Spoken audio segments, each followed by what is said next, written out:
Pessoal, então hoje vamos começar a falar um pouquinho sobre propriocepção, tá? Propriocepção e equilíbrio. Então, como conceito proprioceptivo, a gente tem, né, que é a capacidade de um indivíduo perceber a posição do seu próprio corpo no ambiente, no espaço, tá? O que quer dizer isso? Por exemplo, é a capacidade que eu tenho de perceber, mesmo com os olhos fechados, tá? Se o meu braço, por exemplo, se encontra em uma posição de abdução, se o meu braço encontra-se flexionado, se ele se encontra numa posição neutra, tá? Está relacionado então com a percepção da posição do meu corpo em um determinado espaço, tá? No ambiente. Então, pessoal, como conceito, tá? A propriocepção, ela se assemelha muito à sinestesia. E o que a gente consegue destacar de diferença principal entre esses dois termos, tá? É a questão do equilíbrio.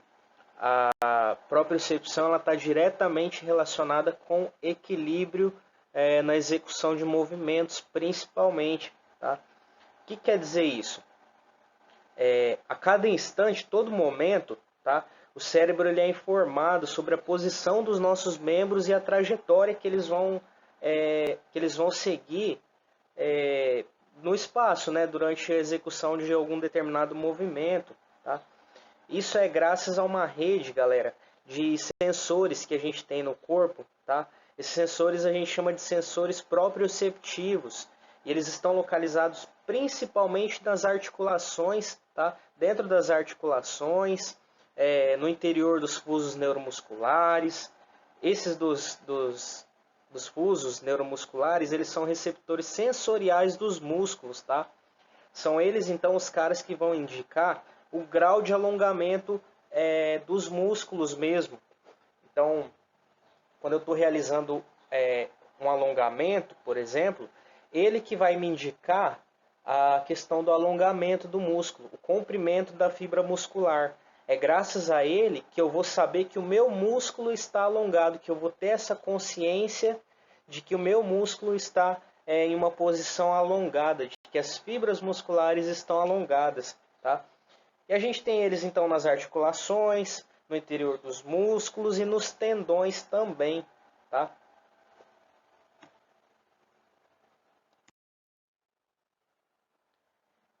Então a propriocepção, ela é de certa forma um sexto sentido que permite ao corpo manter o equilíbrio e não cair quando passa de uma posição estável para uma posição instável. Tá? Então, por exemplo, o ato da gente caminhar, simplesmente o ato de caminhar, ele já é uma sucessão de posições instáveis para posições estáveis. Tá? Esses estímulos, que eles são provenientes desses sensores proprioceptivos, tá? Juntamente com o tônus muscular, não podemos esquecer da questão do tônus, eles vão estar o tempo todo ativados, tá? Esses receptores proprioceptivos, para poder garantir o equilíbrio do corpo na execução dos movimentos. Então, eles são responsáveis por manter a sincronia do corpo, digamos assim, durante o ato de caminhar, por exemplo. Tá? Quando eu tiro um dos pés do chão e passo para a fase de balanço, esses receptores, junto com o tônus muscular, com equilíbrio de contração e relaxamento muscular, são os responsáveis por me manter em pé. Tá? Quando eu me posiciono sobre uma perna e executo a fase de balanço para mudar o passo. Então são esses caras aí que mantêm o nosso corpo estável, principalmente durante o ato de caminhar ou correr, né? Execução de movimentos como um todo. Então, com o processo fisiológico de envelhecimento, né, pelo qual nós passamos, o sistema sensorial e proprioceptivo, ele vai sofrer uma perca, tá? Uma diminuição gradativa da capacidade de percepção de movimentos, tá? Dos movimentos que a gente realiza no dia a dia da gente. Dentro desse processo, então, todos os elementos que são envolvidos na regulação de controle postural, consequentemente da propriocepção, né, eles vão ser afetados tanto com relação ao controle central da postura e do movimento, né, dos músculos, dos tendões, das articulações, né, esses que são componentes responsáveis pela parte ativa do controle postural e do equilíbrio, né, quanto dos próprios sensores proprioceptivos, tá? O processo de envelhecimento ele vai levar a uma baixa na capacidade de trabalho desses receptores. Então essa diminuição da capacidade proprioceptiva, ela vai levar a uma avaliação equivocada do ambiente e constitui fonte de acidentes, em particular quedas em idosos, tá? Então é esse mecanismo de perda de capacidade de trabalho, né, desses receptores proprioceptivos que gera os desequilíbrios, principalmente em idosos, tá? O que acaba acarretando em queda, acaba acarretando em lesão, tá? Essa diminuição dessa capacidade, tá, de trabalho dessas estruturas, elas vão fazer com que o senhorzinho, com que os idosos principalmente, eles percam aquela capacidade de distinção do ambiente, tá? De altura dos móveis, por exemplo, de distância de um objeto para outro, tá? E a própria capacidade de se equilibrar quando ele escorrega num tapete, por exemplo, tá? Tudo isso aí está relacionado com os processos de capacidades de trabalho, né, dos receptores proprioceptivos.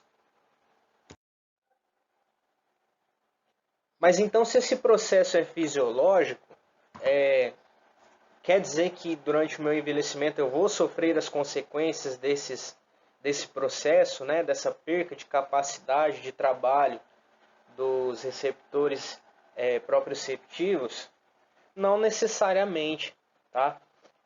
Lembra que a gente falou no início que a propriocepção ela está totalmente relacionada com a consciência, principalmente consciência corporal, né? Consciência de execução dos movimentos, percepção da posição do meu corpo no ambiente, a maneira como eu me porto, como eu me movimento, a minha consciência como um todo com relação aos meus movimentos. Tá? Então, a gente tem um conceito que a gente chama de neuróbica. Tá? É como se fosse, se a gente fosse especificar, como se fosse uma espécie de aeróbica para o cérebro, tá? Um treinamento para o cérebro. Conforme a gente executa nossas atividades no dia a dia, o nosso corpo ele vai se acostumando, tá, com a forma como a gente executa as atividades no nosso dia a dia. Então a adoção, né, de posturas variadas durante as atividades que a gente exerce, nas nossas atividades de vida diária, né, vai estimular principalmente a melhora, né, da propriocepção e vai oferecer, de certo modo, de certa forma, um esforço adicional, tá, inconsciente para o cérebro. Como seria isso? De que maneira que eu consigo isso? Por exemplo, quando a gente se acostuma a executar algum movimento, executar alguma tarefa, alguma atividade, a gente já fica craque naquela tarefa, ela se torna inconsciente, ela se torna uma coisa mecânica, né? Quer um exemplo bem prático? O ato de escovar os dentes, por exemplo. Tenta um dia escovar os dentes para quem é destro, utilizar a mão esquerda para escovar os dentes, ou para pentear o cabelo, né? Ou para pegar um objeto. A gente vai ter uma dificuldade maior do que teria quando executado com o membro dominante, né? Com o lado dominante.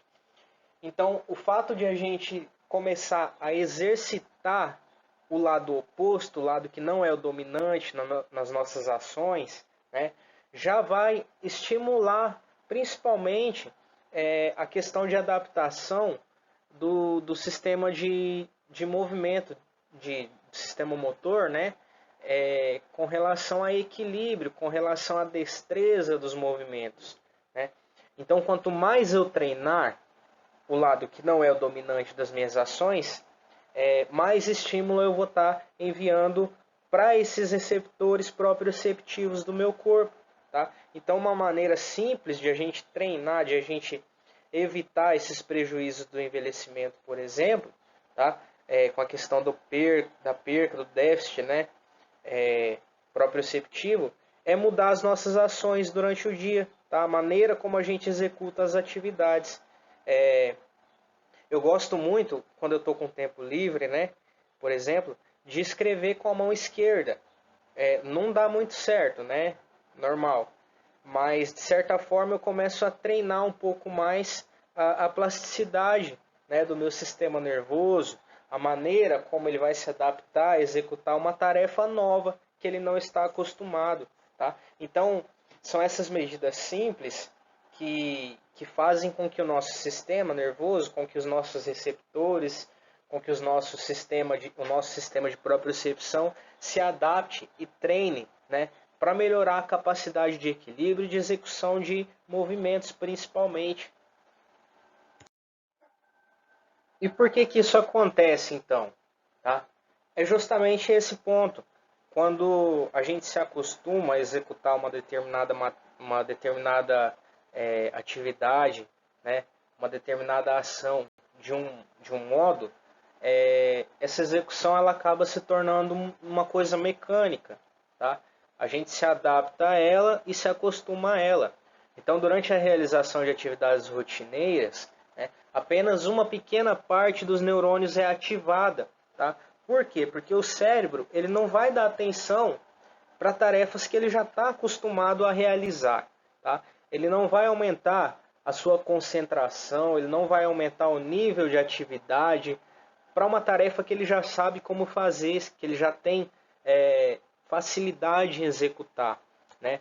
Como, por exemplo, como eu citei anteriormente, o ato de escovar os dentes com a mão direita para quem é destro, de escrever com a mão direita, de pentear os cabelos, de manusear talheres, por exemplo, né? Quando a gente inverte essa situação, quando a gente passa a utilizar o membro que não é dominante, né? No caso o lado esquerdo, para quem é destro, o cérebro ele começa a entender aquilo como uma atividade nova, algo que ele precisa aprender como executar, tá? E aí ele começa a realizar, começa a executar mais atividades, mais sinapses, mais troca de informação entre outras áreas do cérebro como um todo, ativação de mais neurônios, né? Então, quando a gente tira o nosso cérebro da rotina com simples tarefas do dia a dia, né, a questão do desenvolvimento proprioceptivo ele já aumenta consideravelmente. Tá? Nós temos então alguns exercícios que podem ser realizados no dia a dia. Tá? A gente pode incorporar também na nossa rotina de trabalho, quando for o caso de utilizar exercícios proprioceptivos com o nosso paciente, né? Que vão auxiliar nessa aquisição de maior controle postural, de desenvolvimento proprioceptivo como um todo, né? Temos então 5 exemplos, tá, de exercícios que podem ser utilizados. Primeiro a gente chama aí de postura do nadador, bem conhecido, né? Acredito que todo mundo já tenha visto esse exercício, né? Ele tem como objetivo então manter-se o mais estável possível, procurando esticar o máximo o braço e a perna opostos. Então a gente trabalha com uma dissociação de membros aí, né, de lados. Tá? Aí tem aqui a explicação de como executar o movimento, né? Lembrando que a gente precisa mostrar para o nosso paciente, a gente precisa ensinar a ele como fazer, né? Para ajudar a manter então a posição, né? Contrai o abdômen, os glúteos, assim você não perderá o equilíbrio nem arqueará as costas. Então, uma coisa importante desse exercício é manter a postura, né, o mais ereto possível durante a execução.